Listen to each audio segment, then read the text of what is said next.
Hello bachcho, let's see the question. So the question says the number of orbitals with n is equal to 5 and ml is equal to plus 2 is. So हमको n that is principal quantum number m और ml that is magnetic quantum number plus 2 वाला जितने भी orbitals है वो निकालना है। तो चलिए सबसे पहले देखते हैं इस क्वेश्चन का की कॉन्सेप्ट क्या होगा। सो इस क्वेश्चन का की कॉन्सेप्ट है quantum numbers. So quantum numbers, so अभी देखिए जो आपका n वैल्यू गिवन है, गिवन क्या है, n is equal to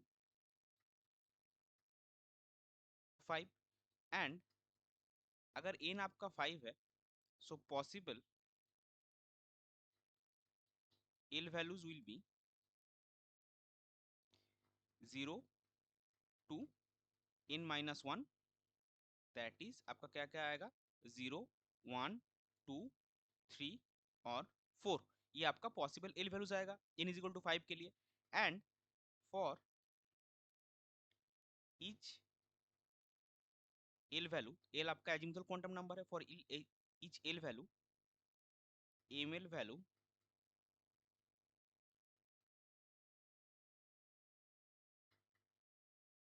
ml values are minus L2 plus L। अभी हम जितने भी L वैल्यू हमारे हैं वो सबके लिए देखेंगे। तो अगर आपका L वैल्यू 0 है तो उसका ml वैल्यू क्या आएगा, सिर्फ 0, क्योंकि माइनस 0 प्लस 0 तो 0 ही आता है। अगर आपका L 1 है तो ml आपका क्या आएगा, ml आपका माइनस 1 0 प्लस 1। अगर आपका L वैल्यू 2 है तो उसके कॉरस्पॉन्डिंग ml वैल्यू क्या आएगा, माइनस L2 प्लस L, यानी कि minus 2 minus 1 0 plus 1 plus 2। L is equal to आपका 3 अगर होगा तो उसका ml वैल्यू आएगा, ml वैल्यू आएगा minus 3 2 plus 3, so minus 3 minus 2 minus 1 0 plus 1 plus 2 plus 3। अगर L वैल्यू आपका 4 आएगा तो ml वैल्यू आपका आएगा minus 4 two plus 4, minus 4 minus 3 minus 2 minus 1 0 plus 1 plus 2 plus 3 और प्लस 4। यानी कि अगर ए सबके लिए एन वैल्यू आपका 5 है तो एम एल वैल्यू प्लस 2 वाला हमको कितना मिला, देखिए अगर आपका एल वैल्यू 2 होगा तो उसमें आपका एक ऑर्बिटल मिलेगा जिसका एम एल वैल्यू प्लस 2 होगा।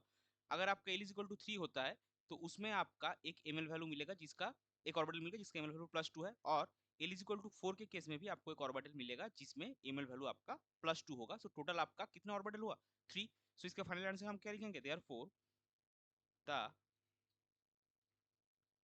Total number of orbitals with n is equal to 5 and ml is equal to plus 2 is 3। ये हो जाएगा आपका correct final answer. I hope you understood it well. Best of luck, thank you.